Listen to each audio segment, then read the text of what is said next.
저희와 항상 동행해 주시는 하나님 아버지 감사합니다. 카리스 공동체가 이렇게 모여 하나 되어 주님께 예배드리기 위해 은혜의 자리 가운데 나왔습니다.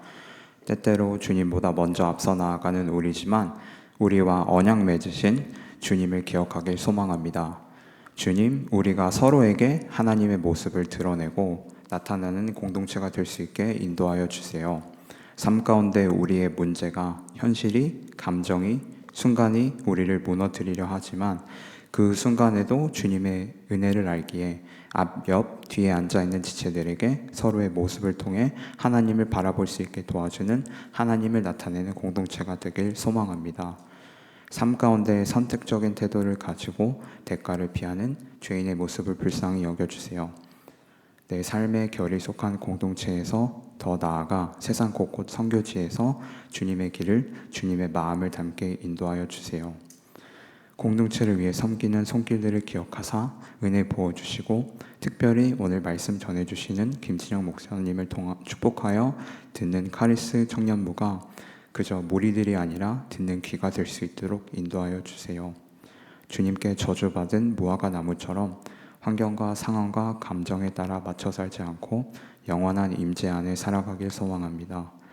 삶 가운데 순간순간 상황에 흔들리는 우리지만 우리 가운데 심겨진 하나님의 나라를 믿기에 온전히 역사하시는 영원히 임재하시는 우리 주 예수 그리스도 이름으로 기도드렸습니다. 아멘.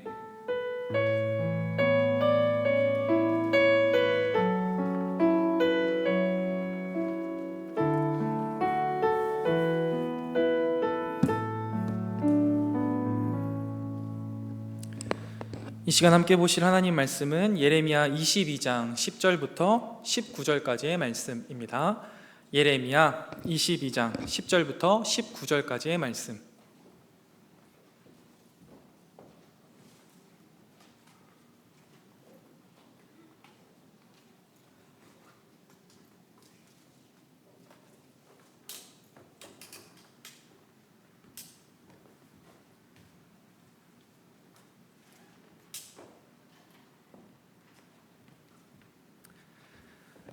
예레미야 22장 10절부터 19절까지의 말씀, 우리 다 찾으신 줄로 알고 한 절씩 교독하도록 하겠습니다. 하나님 말씀입니다. 너희는 죽은 자를 위하여 울지 말며 그를 위하여 애통하지 말고 잡혀간 자를 위하여 슬피 울라. 그는 다시 돌아와 그 고국을 보지 못할 것임이라.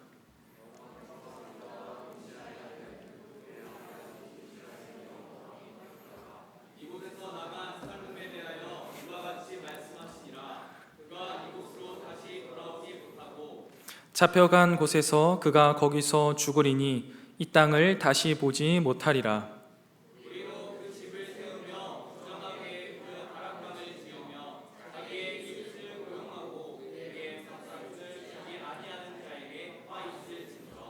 그가 이르기를 내가 나를 위하여 큰 집과 넓은 다락방을 지으리라 하고 자기를 위하여 창문을 만들고 그것에 백향목으로 입히고 붉은 빛으로 칠하도다.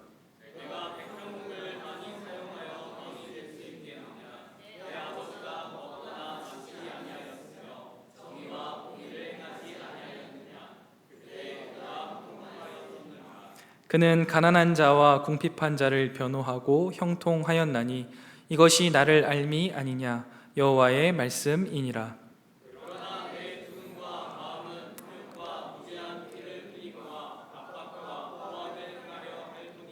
그러므로 여호와께서 유다의 왕 요시아의 아들 여호야김에게 대하여 이와 같이 말씀하시니라. 무리가 그를 위하여 슬프다 내 형제여 슬프다 내 자매여 하며 통곡하지 아니할 것이며 그를 위하여 슬프다 주여 슬프다 그 영광이여 하며 통곡하지도 아니할 것이라. 그가 끌려 예루살렘 문 밖에 던져지고 나귀같이 매장함을 당하리라. 아멘. 자, 우리가 이제 예레미야 말씀을 계속해서 묵상하고 있는데요. 참 힘들고 어려운 말씀이지만 함께 묵상할 수 있어서 여기까지 올 수 있었습니다.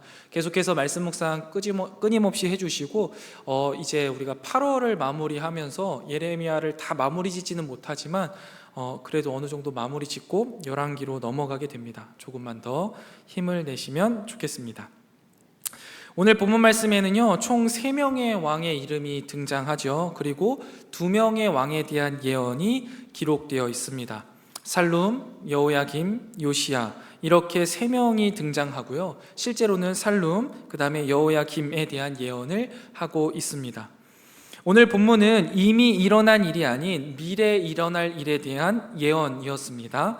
살룸은 여호아스의 다른 이름이고요, 여호야김은 엘리야김의 다른 이름입니다.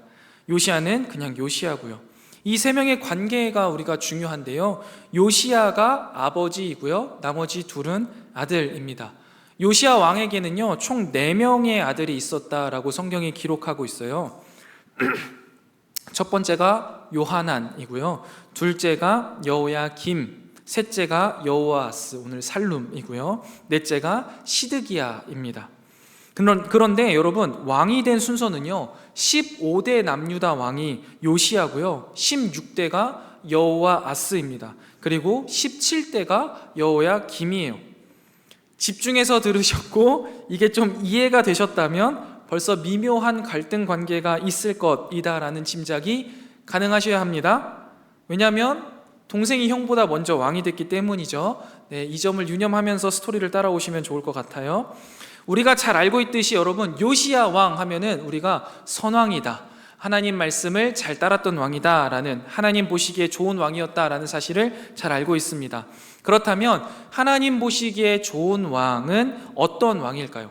하나님을 사랑하고 하나님이 맡겨주신 백성을 사랑하는 왕이 하나님 보시기에 참 아름다운 왕이겠죠.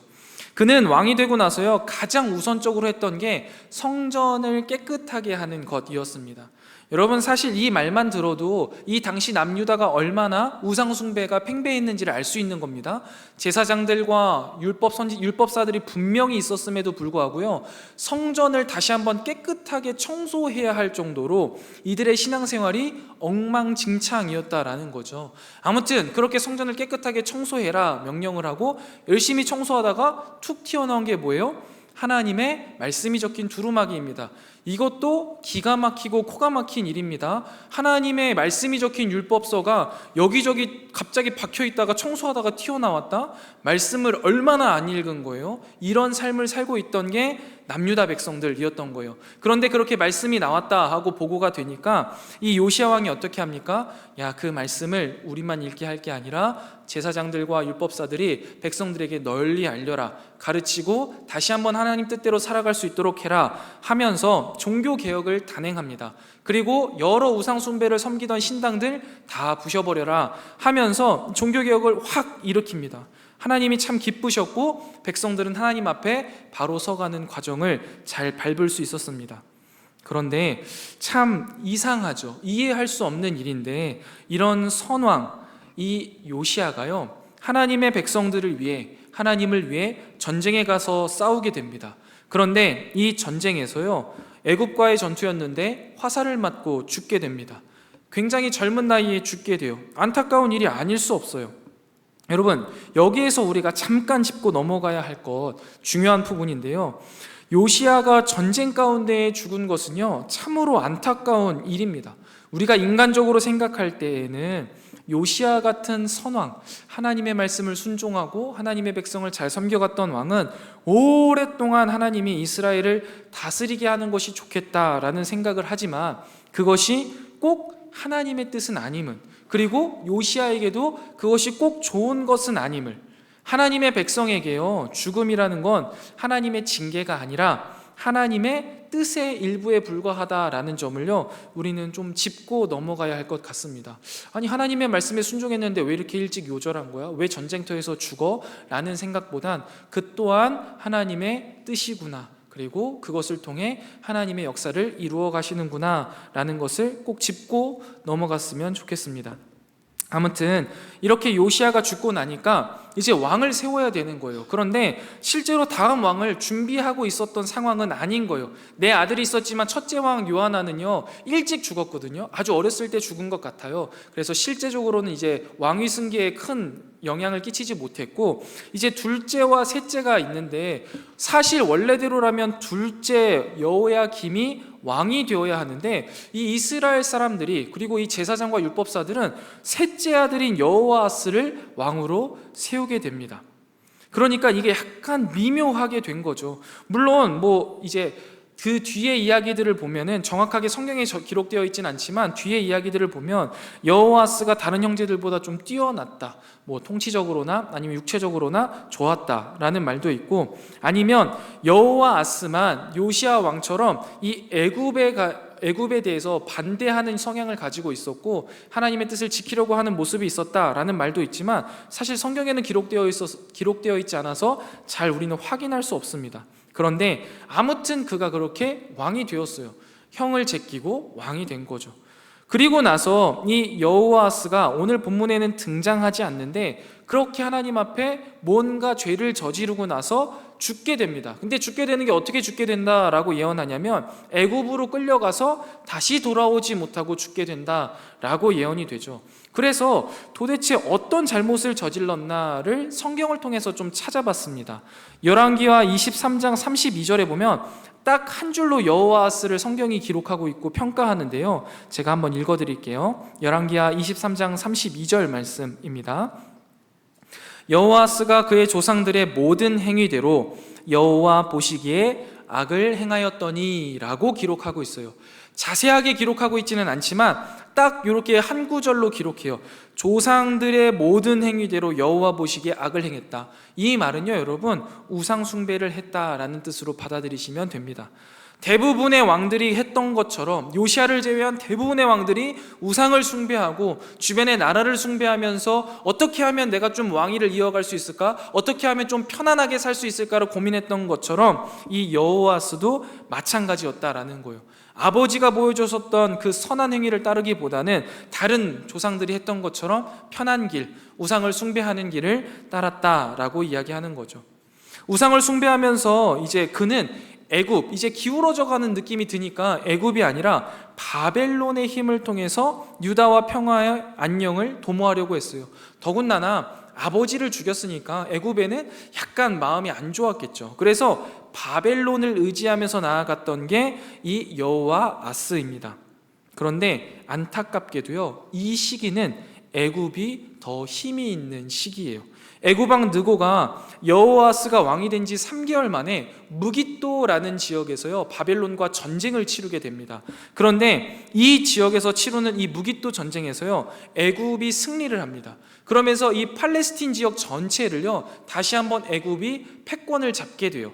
그러니까 그렇게 전쟁에서 딱 승리하고 나서 이제 내가 좀 강한 나라라는 것, 애굽이 정말 강대국이라는 걸 모든 속국에게 알려줘야겠다 하면서 가장 반역한 것 같은 민족에게 가장 많은 벌금을 부과하는데요, 유다에게요 은 100달란트와 금 1달란트에 해당하는 벌금을 내게 내라, 나에게 돈을 가져와라 라고 이야기해요. 그런데 여러분 잘 아시겠지만 1달란트는요 34kg거든요. 그러면 100달란트면은요 3400kg예요. 은 3400kg하고 금 34kg를 가져와야 되는 거죠. 얼마나 어려웠겠어요? 그렇게 벌금을 내게 하고, 더 나아가서 이게 화가 안 풀리니까 애굽 왕 느고가 이 여호아스를요 갈고리로 끌고 내려갑니다. 사실 이 당시에는 적어도 왕을 끌고 갈 때는요, 그 왕에 대한 예우를 갖추는 게 서로의 나라에 대한 어쩌면 예의였는데요, 그렇게 하지 않아요. 완전 노예를 끌고 가듯이 갈고리로 질질질 끌고 갑니다. 그리고 바로 수도로도 데려가지 않아요. 림나라는 지역에 한번 툭 던져놓고 거기에 한참을 감금합니다.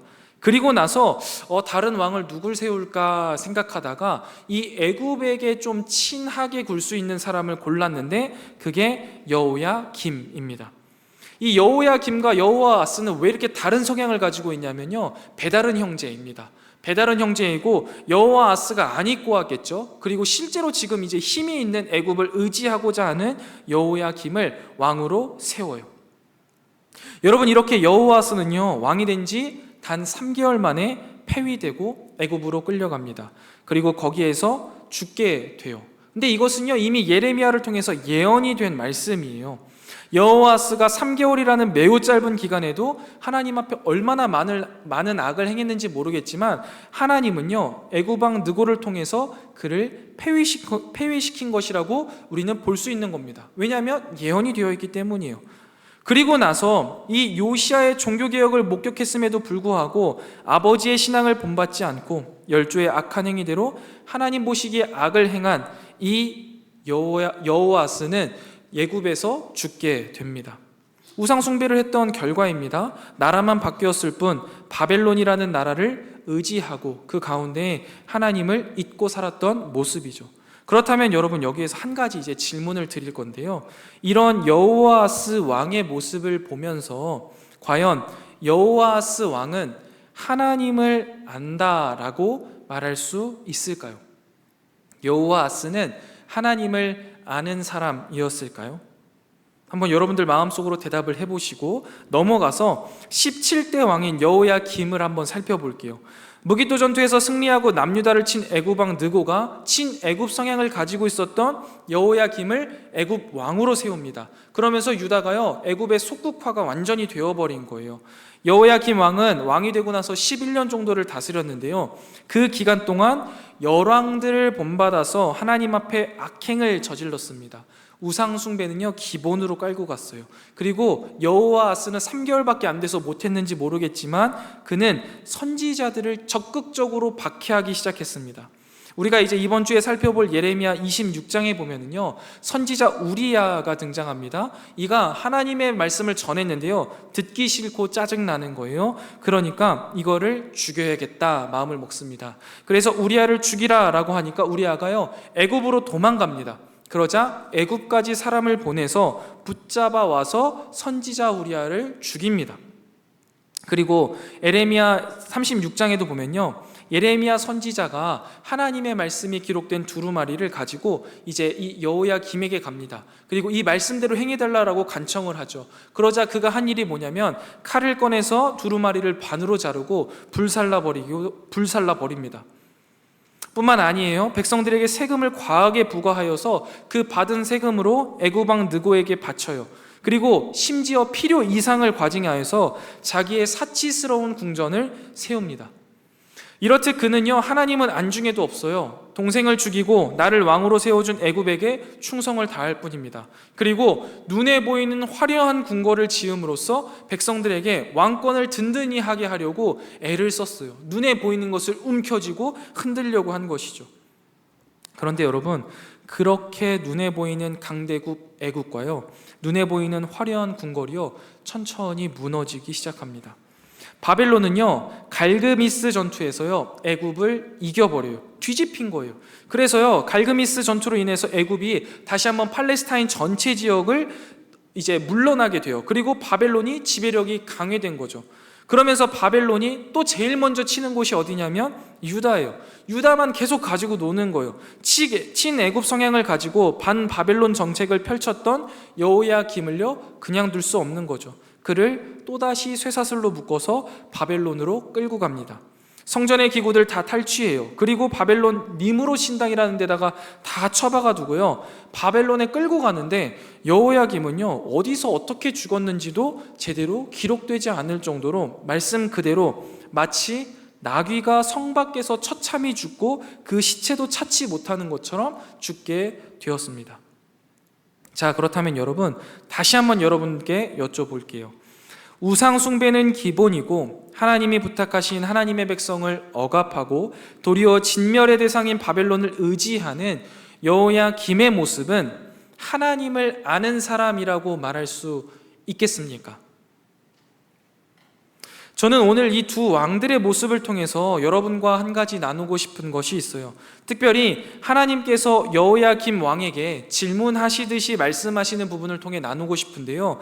우리 15절, 16절 말씀을 다시 한번 천천히 읽어보도록 하겠습니다. 15절, 16절 말씀입니다. 다시 한번 함께 읽겠습니다. 시작. 내가 백향목을 많이 사용하여 왕이 될 수 있겠느냐?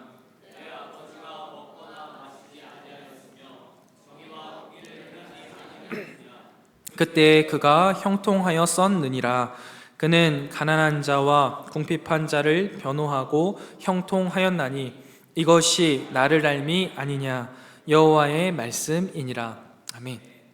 여러분 혹시 요즘 유튜브 쇼츠 보면 이렇게 돌려서 보다 보면 하루에 한 번 이상 꼭 나오는 쇼츠 있는데 혹시 홍 박사님을 아세요? 쇼츠 다들 한번 보셨죠? 그 내용은 다 아시잖아요. 이제 설교 시간에 이야기하기엔 좀 너무 격이 떨어지는 것 같아서 그 내용을 이제 아시잖아요. 그래서 한 여자가 이제 홍 박사님이라는 사람을 알고 있어서 자기의 요구사항을 말했고 그거에 대한 진단을 받죠. 그래서 이제 그 진단 받은 대로 행동하고 있는데 버스 정류장에서 한 남자가 이렇게 툭툭 쳐가지고 물어보는 거죠. 자기와 똑같은 진단을 받고 다른 부분을 열심히 하고 있는 그런 내용이잖아요. 그런데 여러분 그 서로가 그 남자가 버스 정류장에 서 있는 그 여자를 보고 홍 박사님을 아세요라고 물어볼 수 있었던 이유가 뭐예요? 내가 진단받은 거를 그 사람이 하고 있었기 때문에 저 사람은 홍 박사님을 안다라는 생각이 들었던 거잖아요. 그러면 여러분 우리도 마찬가지일 거라는 생각을 하게 됐어요. 우리가 옆에 있는 지체를 봤을 때 당신은 하나님을 아십니까? 라는 질문이 나오는 게 우리에게 너무나 당연한 일이 되어야만 한다라는 것이죠. 우리가 서로가 서로를 통해서 이 사람은 하나님을 아는데? 라는 확신이 우리 가운데에 들어야 된다라는 거예요. 그런데 여러분 여호아스하고 여호야김의 모습을 보면 과연 그 사람들이 하나님을 아는가? 라는 질문에 저 사람들은 하나님을 아는 왕이야 라고 말할 수 있을까요? 아니에요. 그들의 모습을 보면 절대 하나님을 알 수 없는데요, 실제로 그들은 하나님을 알았을까요? 몰랐을까요? 알았습니다. 지적으로는 모를 수가 없어요. 왜 그러냐면 이스라엘의 왕을 세울 때에 우리가 어떻게 세운다고 알고 있습니까? 제사장들이 하나님 앞에 받습니다. 누구를 왕으로 세워라. 그러면 가서 기름을 부어서 이 사람에게 당신은 하나님이 세우신 왕입니다 라고 이야기를 해준다고요. 이미 왕이 될 때 내가 하나님이 세우신 사람이구나 라는 것을 알 수밖에 없는 사람이에요. 그리고 사실 생각해 보세요. 아버지 요시야를 보고 있는 게 있는데 이들이 이제 20살 어간에 다 왕이 됐거든요. 10년 20년을 아버지가 신앙생활하는 걸 분명히 봤는데 하나님을 지적으로 몰랐겠느냐? 그럴 수 없어요. 그럴 수 없어. 특별히 이스라엘에서 살아가면서 거기다가 왕족인데 하나님을 모른다? 도무지 그럴 수 없는 거예요. 제도적으로나 지적으로나 율법적으로나 이들은 분명히 하나님을 아는 사람이지만 그들의 삶을 보면요, 하나님을 안다라고 말할 수 없는 겁니다. 그런데 반대로요, 15절 16절 우리가 읽은 걸 보면 예레미야를 통해서요 아버지 요시야 왕을 어떻게 이야기하냐면 그가 먹거나 마시지 아니하였고 정의와 공의를 행하였으며 가난한 자와 궁핍한 자를 변호하고 형통하였나니 이것이 나를 알미 아니냐, 이것이 하나님을 아는 거 아니냐? 라고 이렇게 물어보잖아요. 여호야김에게 그렇게 물어보는 거거든요. 먹거나 마시지 않았다는 것은요 진짜 안 먹고 마시지 않았다라는 게 아니에요. 왕처럼 먹거나 마시지 않았다, 혹은 먹고 사는 일에 큰 관심을 두지 않았다라고 이해하시면 돼요. 그리고 정의와 공의는 그 바로 다음에 설명되는 것처럼 가난한 자, 궁핍한 자, 힘든 자, 어려운 자를 위해서 살았다, 하나님의 뜻을 이루어갔다라는 것을 이야기하는 거겠죠. 그렇게 사는 것을 보니 이게 나를 아는 것 아니겠냐, 이게 하나님을 아는 삶이 아니냐라고 질문하시는 거예요. 여러분, 그러면 하나님을 아는 왕은 어때야 된다라는 거예요? 그의 삶이 먹고 사는 것에 신경 쓰지 않는다는 거예요. 정의와 공의를 위해서 살아가고 가난한 자, 궁핍한 자, 연약한 자들의 친구가 되어주고 그들을 변호하는 삶을 살아간다라는 거예요. 하나님을 아는 왕은요, 눈에 보이는 화려한 궁궐에서 좋은 것을 먹고 마시는 것을 신경 쓰는 것이 아니라 눈에 보이는 애굽을 의지해야 될까? 눈에 보이는 바벨론을 의지해야 될까? 어떻게 하면 내 왕권을 지킬 수 있을까? 우상 숭배를 해서라도 내 힘을 키워야지 라는 것을 생각하는 게 아니라 먹고 사는 것에 신경 쓰지 않는다는 거예요. 정의와 공의를 위해서 살아가며 가난한 자와 궁핍한 자를 변호하며 하나님과 동행하는 것이 하나님을 아는 왕의 모습이다라는 거예요. 그런데 15절 말씀을 보면요, 여호야김은 어떻게 생각했냐면 백향목을 많이 사용하면 왕이 될 수 있을 거라고 생각한 거예요. 내가 의리의리한 성전을 지으면 사람들이 기가 껍벅 죽겠지. 그리고 내가 진정한 대단한 왕이 될 수 있겠지. 많은 세금을 걷어서 의리의리하게 살면 내가 왕다울 거야 라고 생각했다라는 거예요. 아니라는 거예요. 여호야김뿐만 아니에요. 애굽의 말을 듣는 여호아스는 바벨론의 말을 잘 들으면 됐고, 여호야김은 애굽의 말을 잘 들으면 내가 왕처럼 살 수 있을 거다, 내 왕위가 지속될 것이고, 우상 숭배를 잘하면 우리나라가 좀 부강해지겠지라고 생각한 거예요. 이러한 그들의 모습을 보면 그들이 하나님을 안다라고 이야기할 수 있을까요? 과연 그들은 하나님을 아는 사람들입니까? 근데 여러분, 이 질문을요, 우리는 이 여호아스와 여호야김에게 던질 이유는 없습니다. 누구에게 던져야 합니까? 내 스스로에게 던질 수 있어야 합니다. 애정하는 카리스 여러분, 우리의 삶을 되돌아보며 우리 스스로에게 한번 질문해 봅시다. 과연 나는 하나님을 알고 있습니까? 과연 나는 하나님을 압니까? 하나님을 아는 사람의 모습은요, 분명히 달라야 한다라는 거예요. 입으로 떠벌떠벌거리는 게 아니에요. 주일날 교회에 나와서 예배 드리는 모습이 다가 아니라는 거예요. 하나님을 아는 사람의 모습은 분명히 달라야 된다. 고린도후서 4장 18절 말씀을 보면요, 하나님을 아는 사람이 사는 삶의 방식에 대해서요, 조금 다르게 표현하는데요. 함께 찾아서 읽어보겠습니다. 고린도후서 4장 18절 말씀입니다.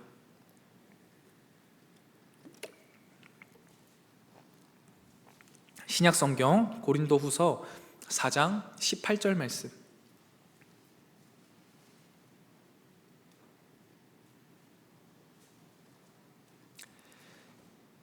자, 함께 읽어보겠습니다. 시작. 우리가 주목하는 것은 보이는 것이 아니요 보이지 않는 것이니 보이는 것은 잠깐이요 보이지 않는 것은 영원함이라. 아멘.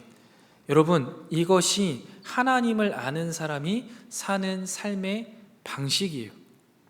하나님을 아는 사람은요, 눈에 보이지 않는 것을 주목하며 살아간대요. 왜요? 그것이 영원하기 때문이다 라고 말하죠.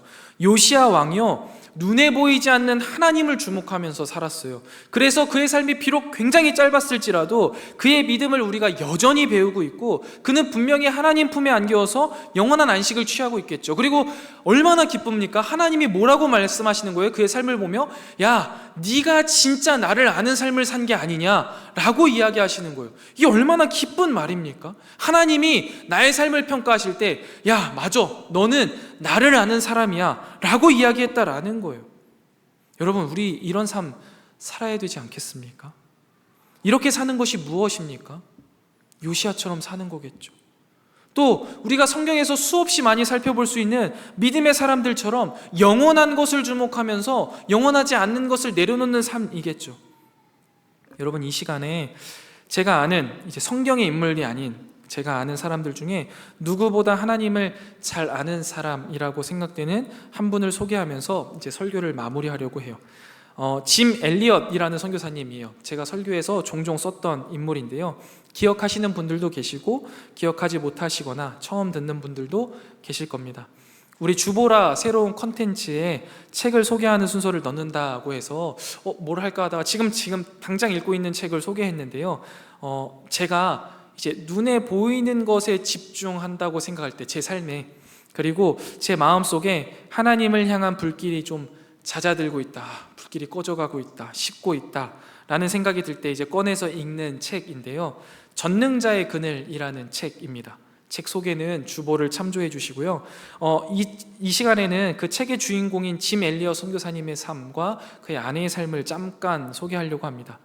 그는 에콰도르 아우카족을 전도하려고요, 4명의 친구들과 함께 마을에 들어갔다가요, 28살의 나이에 순교한 선교사님이에요.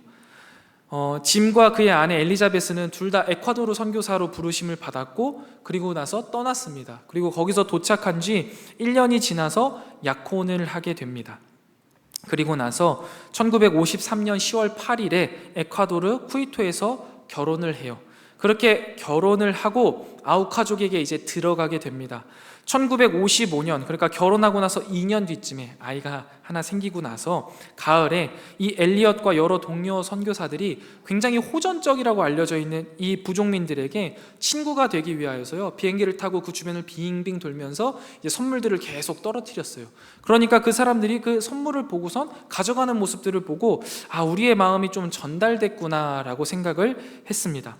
그리고 나서 이 짐 엘리엇을 비롯한 5명의 젊은이들이 간단한 짐과 선물을 가지고 그 잔인하고 독하기로 이름난 아우카족을 향해 나아갑니다. 조그만 소 비행기를 타고 이제 해변에 딱 내렸어요. 그리고 텐트를 치고 이 아우카족에게 복음을 전하기 위해 막 준비를 시작한 지 닷새쯤 되었는데 선교 본부에서 아무리 무전을 쳐도 무전을 받지 않는 거예요. 그래서 혹시나 하는 생각에 비행기를 보냈습니다. 그런데 바로 그곳 해변에서 5명의 청년들이 무참하게 살해된 것을 발견하게 되죠. 1956년 1월 8일 5명 모두가 아우카족 전사들에게 창과 도끼로 죽임을 당하였습니다. 해변가에 그들의 시체가 피를 흘리며 널브러져 있었고, 그들의 이제 시체를 수습하면서 한 가지 이상한 점을 발견했는데 그들의 주머니에는 권총이 들어 있었다라고 합니다. 자신들의 신변 보호를 충분히 할 수 있었음에도 불구하고 총을 뽑지 않았고 그대로 죽었다는 이야기죠. 일단 그렇게 선교팀 모두가 철수했습니다. 그리고 이것이 이 미국 사회에 굉장히 큰 이슈가 되었어요. 그래서 기자가 이제 그 짐 엘리엇 선교사님의 아내인 엘리자베스 엘리엇에게 찾아가서 인터뷰를 하기 위해 찾아갔습니다. 그리고 인터뷰를 시작하면서 제일 먼저 했던 이야기가 이게 무슨 낭비입니까? 라는 이야기를 시작하려고 했던 거예요. 그런데 그러자 그 당시에 20대 초반밖에 안 되던 그의 아내가요, 그 기자를 똑바로 쳐다보면서 이렇게 이야기했대요. 낭비라니요? 왜 그런 말씀을 하십니까? 나의 남편은 어렸을 때부터 이 순간을 위해 준비했던 사람입니다. 내 남편은 이제야 그 꿈을 이룬 것 뿐입니다. 이후로 다시는 내 남편의 죽음을 낭비라고 말하지 마십시오 라고 이야기했다고 해요. 나중에 엘리엇이 시카고에 있는 휘튼 대학교에서 이제 공부했거든요. 그 기숙사에 있을 시절부터 적었던 글과 일기들을 이제 다 취합하고 또 아내하고 주고받았던 이제 편지들을 다 취합해서 이제 책으로 출간하게 됐는데, 그것이 오늘 소개해드린 전능자의 그늘이라는 책입니다. 이 책을 보면 그가 하나님을 아는 사람이다, 이 사람은 진짜 하나님을 아는 사람이다 라는 것을 확신할 수 있는 말들이 굉장히 많은데요, 그 중에 2가지만 소개하려고 해요. 이 글을, 지금 소개해드리는 글은요, 당시 엘리엇이 19살 때 일기로 썼던 글입니다. 그가 순교할 당시 그의 나이가 28, 29이었으니까 순교 10년 전에 글을 쓴 거예요. 한번 들어보세요. 주님, 성공하게 하소서. 높은 자리에 오른다는 것이 아니라 제 삶이 하나님을 아는 가치를 드러내는 전시품이 되게 하소서. 하나님, 제가 감히 하나님께 기도합니다. 이 부족한 나의 나무 토막 같은 인생에 주여 불을 붙여 주소서. 내가 주를 위해 탈 수 있도록 나의 삶을 주께서 소멸시키십시오. 이 몸은 주의 것입니다. 나는 오래 사는 것을 원치 않습니다. 완전하고 풍성한 삶을 원합니다. 바로 주님같이라는 글이 첫 번째 소개해드리고 싶은 글이에요. 여러분 보시면요, 짐 엘리엇은요, 이 땅에서 오래오래 장수하는 것을 구하지 않았어요. 전능자의 그늘 아래서 그분과 함께 풍성한 삶을 살기를 원했습니다. 그의 삶의 길이가 어떠하던지 간에, 요시아와 같이 너무나 짧았던지 간에 그는 분명히 하나님을 아는 사람이었다는 거죠. 그리고 그의 일기장 한쪽 구석에 적어놓은 이 글은요, 그를 가장 대표하는 글이 되었는데요, 결코 놓치지 말아야 하는 것을 얻기 위해 언젠가는 놓아야 할 것을 포기하는 사람은 현명한 사람이다. 또는 이것을 이제 영원한 것을 위해 영원하지 않은 것을 포기하는 사람은 바보가 아니다 라는 문구로 우리에게 유명한 말이죠. 사람들은요, 짐 엘리엇과 같은 사람들을 미쳤다고, 어리석다고, 그들이 한 것들이 낭비였다라고 이야기합니다. 적당히 믿어야 된다라고 이야기해요. 네 것을 갖고 있어야지, 너의 삶은 안정이 되어야지, 뭔가 준비가 되어야지 라고 이야기하는 거예요. 그런데요, 짐 엘리엇은요, 이미 19살 때 알았어요. 하나님을 아는 사람이 사는 영원한 삶은요, 결코 그렇게 살아가는 게 아니라는 것을. 그리고 여러분, 하나님을 알았던 이 짐 엘리엇의 이야기는요, 그렇게 짐 엘리엇에게서 끝나지 않았습니다. 그렇게 남편을 잃은 5명의 아내들은요, 한두 살밖에 되지 않는 어린 아이들을 부둥켜 안고 남편이 순교한 그 나라 아우카족에게 또다시 찾아갑니다. 우리 남편들이 못다한 일들을 우리들이 마저 해야 한다. 그들이 복음을 들고 그 잔인하기 짝이 없는 아우카족을 다시 찾아 나선 것이죠. 죽으러 들어간 겁니다. 짐 엘리엇의 아내 엘리자베스 엘리엇은 1년간 간호사 훈련을 받고 아우카족에게로 갔는데요, 아우카족은요, 여자를 해치는 일은 비겁한 짓이라고 생각해서 부인들을 해치지 않았다고 해요. 부인들은 그런 사실도 모르고 목숨을 걸고 그곳에 갔던 것이죠. 그녀는 그곳에서 아우카족을 위해서 여러 해 동안 헌신했습니다. 그런데 어느 날 아우카족 추장이 이렇게 물어보더래요. 당신은 누구이고 우리를 위해 왜 이렇게 애써서 수고하는 이유가 무엇입니까? 라고 물었고, 부인이 이렇게 대답했답니다. 나는 5년 전에 당신들이 죽인 그 남자의 아내입니다. 그러나 하나님의 사랑 때문에 여기 오게 되었습니다. 라고 이야기했고, 부인의 말을 들은 아우카족 족장은 감동을 받고 그때부터 예수 그리스도를 영접하게 되었다라고 해요. 그 당시 아우카족의 추장이었던 사람이 빌리그레함이 주도하는 한 예배에서 간증한 내용입니다. 여러분, 짐 엘리엇은요, 항상 하나님의 뜻을 구하는 하나님을 아는 사람이었습니다. 그의 삶은 하나님이 보실 때에, 하나님이 말씀하실 때에도 나를 아는 삶이었다라고 말씀하시겠죠. 그의 선교 사역은 죽음으로 끝났지만 복음을 위하여서 열매 맺는 씨앗이 되는 죽음이었습니다. 결코 낭비가 아니었던 것이죠. 말씀을 정리해 보겠습니다. 여러분, 하나님을 아는 사람은요, 보이지 않는 것을 주목하면서 사는 사람입니다. 먹고 사는 것에 집중하거나 눈에 보이는 현상을 집중하면서 살아가지 않습니다. 지금 당장 내 눈앞에 보이는 것들은요, 영원한 것이 아닙니다. 그것들은 나를 지키는 것도 아니고 나에게 영원한 것을 줄 수 있는 것도 아닙니다. 하나님을 아는 사람은요, 보이지 않는 하나님 한 분만 주목합니다. 그리고 그 하나님의 뜻을 이루기 위해 눈앞에 보이는 많은 것들을 희생하면서 살아가는 삶을 살아갑니다. 입으로 떠벌리지 않고요, 삶으로 살아내는 것이죠. 애정하는 카리스 여러분, 우리는 분명히 하나님을 아는 사람들입니다. 지금 이 시간 우리를 불러주신 하나님의 은혜만 봐도 우리는 분명히 하나님을 아는 사람이죠. 그렇다면 하나님을 아는 사람답게 살아내야 합니다.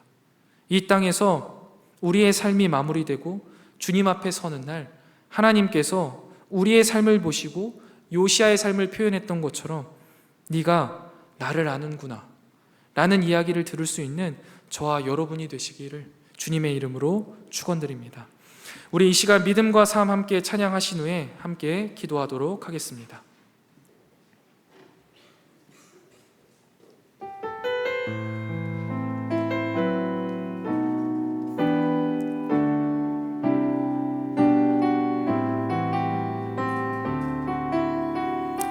믿음과 삶을 살아내는 실력이 너무나 다른 내 모습을 볼 때에 이 모습도 주가 사랑하실까?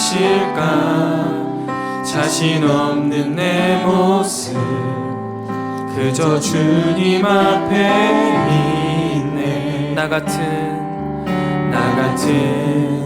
자도 사랑하여 주시고 한 번도 나를 떠나지 않으셨네.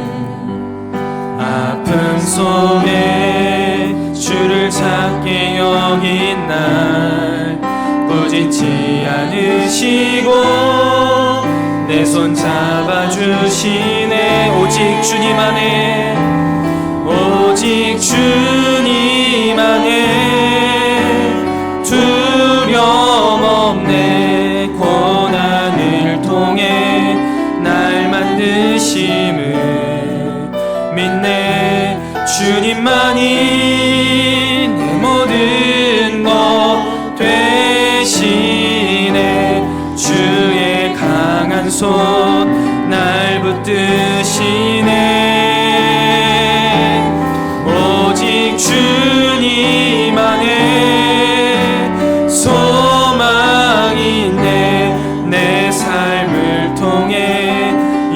영광 받으시네. 주님만이 내 모든 것 되시네.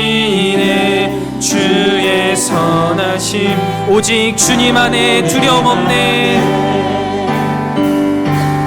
오직 주님 안에 두려움 없네. 고난을 통해 날 만드심을 믿네. 주님만이 내 모든 것 되시네. 주의 강한 손 날 붙드시네.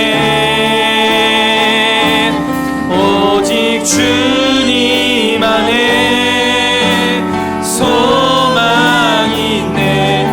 내 삶을 통해 영광 받으시네. 주님만이 내 모든 것 되시네. 주의 선하심 나 노래하네. 애정하는 카리스 여러분, 우리는 분명히 하나님을 아는 사람입니다. 그 하나님을 아는 사람답게 살아가는 우리의 삶이 되기를 축복합니다. 그런데 이것은 사실 우리의 힘과 능력과 결단만으로 되는 일은 아닙니다. 우리의 결단이 분명히 필요하겠지만 하나님이 오늘도 그 은혜로운 삶에 우리를 초청하시는 겁니다. 나의 손을 잡고 나와 함께 이 믿음의 길을 걸어가자. 나를 알게 해줄게, 나를 더 깊이 알게 해줄게 라고 고백하시면서 우리를 당신의 그 믿음의 삶에 초대하시는 하나님의 음성에 아멘으로 화답하며 주님의 강한 손 붙들고 나아가는 우리 카리스 청년들 되기를 원합니다. 그래서 이 시간 함께 기도하실 때 주님, 그 주님의 초대에 우리가 아멘하며 주님의 오른손 붙들고 나아가기 원합니다. 우리의 삶이 당신을 아는 삶으로 나아가게 하여 주시옵소서. 주님의 강한 힘과 능력을 우리의 삶 속에 더하여 주시옵소서. 우리 이 시간 함께 기도하며 나아가겠습니다. 기도하겠습니다. 하나님, 우리 가운데 주님이 주시는 그 놀라우신 은혜를 바라보며 나아갑니다. 하나님, 우리의 삶이 당신을 아는 삶으로서 사라지기를 원합니다. 주님께서 우리에게 주신 분명한 믿음이 있음에도 불구하고 우리는 여전히 우상 숭배를 하고 여전히 내 힘과 내 능력을 채워서 우리의 인생을 살아가기를 원했습니다. 아버지, 먹고 사는 일이 급급해서 하나님을 잊고 살아갔던 우리의 삶들이 너무나 우리의 삶 속에 많아서 내 스스로가 나의 삶을 되돌아볼 때에도 나는 하나님을 아는 사람처럼 살아가고 있지 않다라고 부끄러운 고백을 할 수밖에 없지만, 주님, 이 시간 다시 한번 주님의 그 말씀에 아버지 하나님의 그 초대에 응답하여서 믿음으로 결단하며 나아가기를 원합니다. 아버지 하나님, 당신의 강한 오른팔로 우리의 삶을 붙들어 주시옵소서. 당신의 삶 속에, 당신이 우리의 삶 속에 역사하시는 그 놀라우신 역사를 바라보며 하나님을 아는 자답게 살아내는 우리의 삶이 되기를 원합니다. 당신의 능력으로, 당신의 사랑으로 우리를 빚어주시고 만들어가 주셔서 우리를 통하여서 하나님이 아는 삶, 하나님을 아는 삶이 무엇인지를 이 세상에 전하는 우리 모든 카리스 청년들 되게 하여 주시옵소서. 우리의 삶이 녹록지 않을지라도 때로는 우리의 삶이 세상에 말할 때에는 너무나 힘든 삶이요, 어려운 삶이요, 실패의 삶일지라도 아버지 하나님의 뜻을 따라서 살아가는 것만이 우리에게 성공이요, 그것이 우리에게 만족이라고 고백하며 나의 삶을 주님 앞에 내어드려 마른 장작인 우리의 삶에 성령 하나님 불을 내려주셔서 우리를 소멸하시고 당신의 뜻을 이루어 주셔서 고백할 수 있는 우리가 되게 하여 주시옵소서.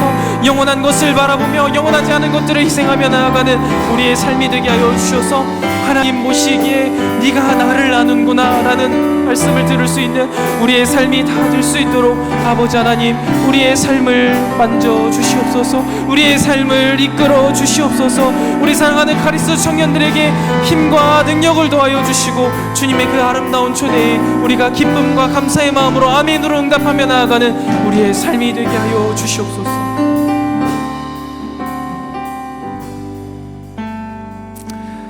눈에 보이지 않으시지만 우리의 삶을 주관하시는 하나님, 이 시간 당신을 주목하며 당신의 말씀을 듣게 하시니 감사합니다. 우리가 먹고 사는 일에 주목하지 않고 정의와 공의를 행하며 가난한 자와 병든 자를 위해 나의 삶을 내어드리는 하나님을 아는 삶을 살아가기를 원합니다. 영원한 하나님, 당신을 주목하며 영원한 하나님의 나라를 바라보며 살아갈 수 있도록 주님, 우리의 믿음을 지켜 주시옵소서. 당신의 강한 오른손으로 우리의 삶을 붙들어 주시고 인도하여 주시옵소서. 우리는 연약하지만 하나님의 능력을 의지하여서 이 시간 믿음으로 결단하오니 하나님을 아는 자다운 삶을 살아내게 하여 주시옵소서.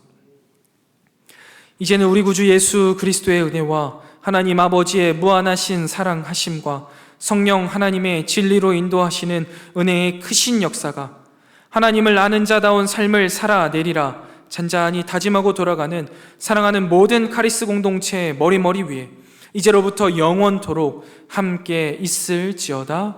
아멘.